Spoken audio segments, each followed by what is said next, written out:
जरा सोचो, ether chapter 8 की दुनिया के बारे में। एक ऐसा टाइम जब राजा महाराजा और उनके किंगडम हुआ करते थे, और हमारे आज के ज़माने के लिए एक ज़बरदस्त वार्निंग। ओमर जो राजा था, उसका एक बेटा था जिसका नाम जेरेड था, लेकिन जेरेड खुश नहीं था। वो अपने ही पिता के खिलाफ बगावत कर देता है। अपनी चालाक बातों से आधे किंगडम को अपनी तरफ कर लेता है। जब उसके पास पावर आ जाती है तो वो अपने पिता को बंदी बना लेता है, जिससे ओमर कई सालों तक दुख में डूबा रहता है, लेकिन बगावत से कभी शांति नहीं मिलती।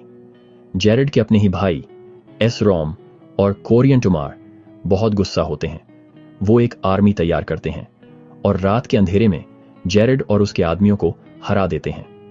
जब जेरेड अपनी जान की भीख मांगता है तो वो उसे छोड़ देते हैं, लेकिन उसने जिस चीज के लिए इतनी साजिश की थी वो सब खो देता है।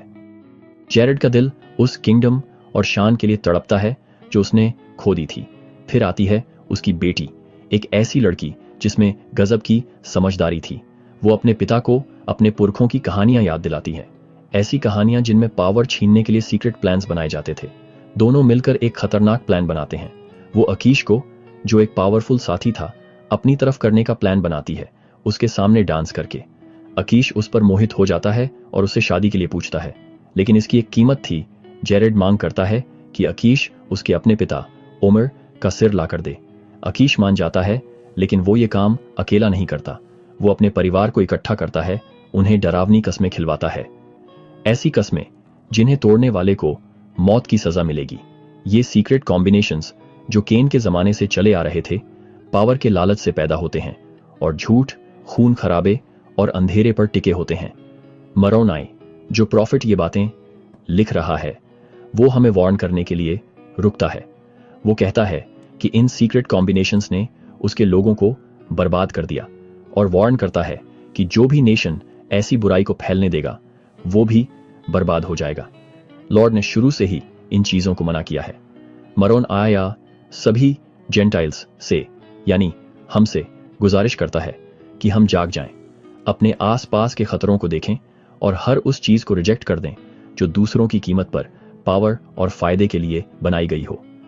वो हमसे कहता है कि हम अपनी सिचुएशन को समझें, याद रखें कि सीक्रेट कॉम्बिनेशंस सभी देशों और लोगों की फ्रीडम के लिए खतरा है।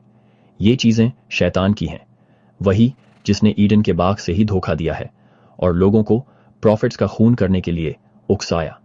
मरोनाई लिखता है, ताकि बुराई खत्म हो सके, ताकि शैतान की पकड़ हमारे दिलों से छूट जाए, और ताकि हम हमेशा अच्छा काम करने के लिए तैयार रहें।